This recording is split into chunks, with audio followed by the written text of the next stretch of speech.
Miss Lime and Tasha. This is Lime and this is Tasha. Lalaki po ito. Babae po si Tasha, girl. Napakakit nila, di ba? So, ilang taon na si Lime, babe? Si Lime po ay 6 months, then si Tasha ay 4 months. Kailan yung vaccine ito, babe? Ang second vaccine po nito ay sa September 20 pa. Means pareho pa silang bata. Pero naka-deworm na po to. Yes, pareho. 4-in-1 na po yung susunod nitong vaccine. Napakakit, di ba? Bagong ligo po sila, naligo po sila kahapon. Yes. Ang bango-bango ng mga bebe namin, no? Lime Yan, and si Lime po pala ay Himalayan British. British short hair. Yan. And si Tasha po ay British short hair X Persian. Ano yung sino ng X? Wala lang, parang ano niya.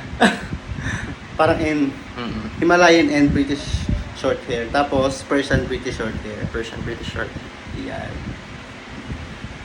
Tapos napakalambing po nito at napakabait nila pare. Si Tasha po ay parang I think nasa 2 kilo na po ito. Nung nandito po ito sa bahay, 1 kilos. Last month, 1 kilo lang siya. Grabe ang babata pa nila pero ang bibigat na, no? Mm. Kasi nga malalaking pusa sila. Malaki po ito. Oo, malalaking pusa kasi sila. Kaya kahit bata pa lang sila, talagang malalapad yung mukha, matataba sila, mabibigat, malalaki yung buto. Kasi madalas nilang kinakain is boiled chicken, gano'n.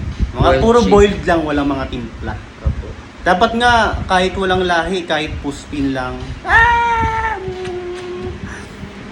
dapat hindi tinitimplahan yung pagkain eh. Dapat hindi pinapakain ng kung ano-ano kasi risky sa health nila. Tapos, yung kidney, siyempre maliliit lang yan. Dapat talagang iniingatan. Hanggat maaari dapat walang timpla, puro lang, tubig lang. Ganun dapat. Ang diet po nito ay Aussie na Yung pagkain nila. pagkain nila. Aussie na ano ba 'yun? Pork Aussie kitten, tapos Power wild chick- kitten. Power kitten, di ba meron din? nung una.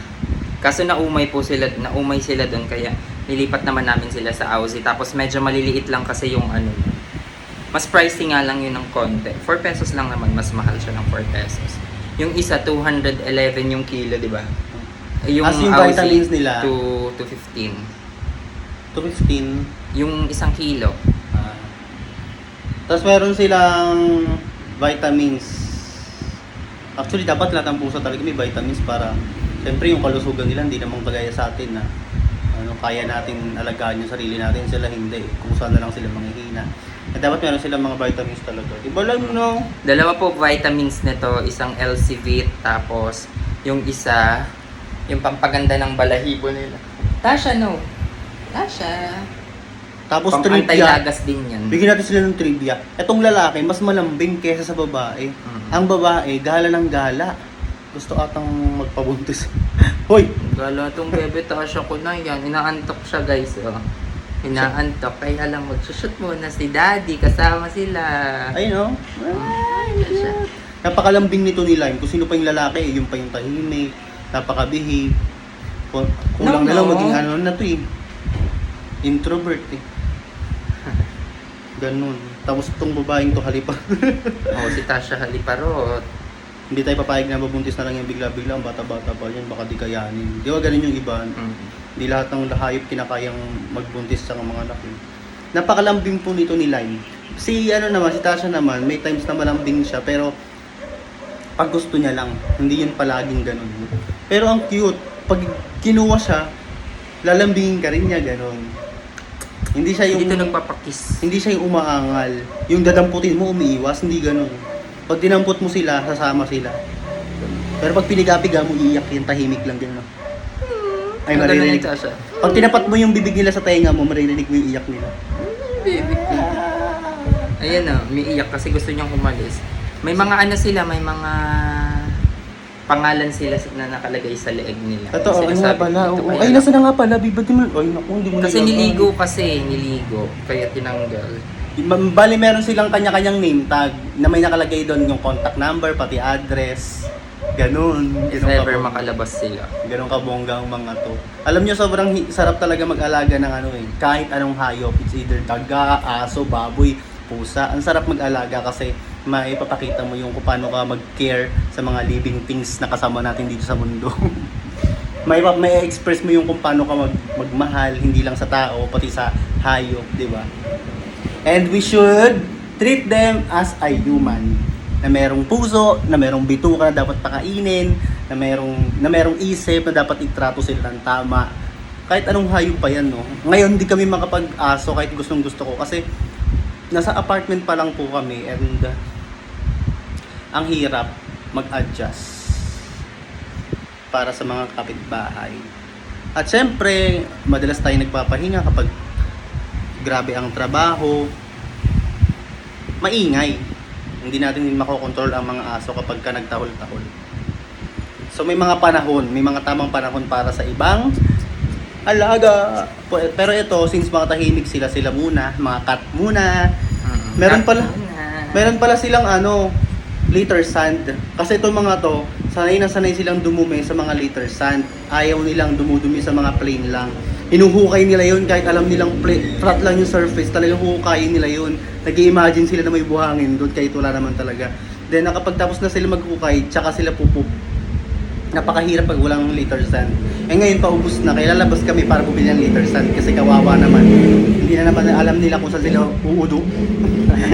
Kaya ito, isang to kanina. Pinataihan lang nila, baka mahal. Ito Para sa bebe namin naman. Tama. Ito nagpoop to kanina, walang sand. Kawawa naman, hindi niya siguro alam yung gagawin niya nung time na yun. Nag-poop siya guys dun sa isa naming litter box na pinalitan na namin. Meron kasi kami isang litter box kasi medyo maliit pa sila last month. At saka Ngayon, maarte hindi kasi na sila kasya. Oo, at saka ito kasi mga maarte kapag alam nila litter sand nila na puro poop na, hindi nila pinupuntahan. Kaya kailangan Oo. talaga binabantayan mo yung litter sand, tinatanggalan agad ng Oo, hindi na nila pinupuntahan pag alam nilang merong something yung litter sand nila. Kaya ito, nag-poop dun sa plain na litter box. Ito talaga. Pero napakasit ito mga to. Remember guys, lahat ng hayop na makikita natin, wala man tayong pangkain. Wag nyong saktan, no. Kung ayaw nyo, itaboy nyo na lang. Pero wag nyong sipain, wag nyong hampasin, 'di ba? Kasi may mga damdaming kawawa naman talaga. Oo, talaga. Lahat ng makikita natin ng hayop, iayos natin yung treat sa kanila. Kaya wala man tayong maipakain, hindi ignore them or wag na lang saktan. Basta yun na lang importante, wag sasaktan kasi kawawa naman. Ako dati nanakit na ako ng pusa. Dahil naiinis ako dun sa may amo. Yung amo kaaway ko, kaya sinakta ko yung pusa niya. Pero after that, sobra ako na konsensya. Kaya ngayon, bumabawi ako sa mga hayop na meron na, di ba yun? Bulol? Sa lahat ng hayop na nakikita ko, sa lahat ng hayop na napupunta sa akin. Kagaya nito, syempre, bumabawi talaga ako. Tsaka sorry Lord, tsaka sorry sa pusa na yun. Sorry talaga doon. Pinag-iisihan ko yun, nilabas ko na yung baho ko about sa mga hayop. Nanakit na ako dati ng pusa. Lahat naman tayo may ganyan. Hindi naman siguro yung sakit na Sinaktan, kumbaga hindi ko siya hinampas eh. Inano ko siya, tapos hinagis ko siya. Yung parang umikot siya sa ere. Ganon. Tapos pag ikot niya sa ere, paglapag niya sa may lupa, nakatayo lang na parang walang nangyari. Ganun naman sila, kaya naman Ganon, nila oo. i-handle. Hinagis ko siya ng mataas, tapos paglapag niya, nakatayo lang siya ng parang walang nangyari. Ganon lang siya. Pero para sa akin, parang ang lupit nung nagawa ko yun. Kasi hinagis ko siya eh. Nagpa-isirkusir ko siya sa ere at hindi nakaka-proud. Sorry talaga sa pusa na yun. Nasaan na kaya yun? Kaya Ang laki na po ni Tasha. 4 kapag may mga pagkakataon talagang dadagdagan pa namin itong mga to at babawi talaga ako sa mga pusa. Babay na! Babay na lang! Lime! Bye-bye na, bye-bye. Bye-bye. Bye-bye! Napakalambing itong mga to, sobra. Sobra. Bye-bye! Napakaswerte Tasha namin girl. kasi sila yung napunta sa amin, sila yung nabili namin, napakaswerte namin sa kanila. May mga purpose talaga itong mga to kasi yung lalambing. Bye-bye! Bye! Please, laro na tayo, laro lang ha. At bawal to sa lahat ng bata. At hindi po namin pinipilit lahat na maglaro, yung mga may gusto lang maglaro. So yung link nitong Epoch Game guys, nasa comment section lang, doon kayo mag-register. Para mag-register ganito lang, click yung register.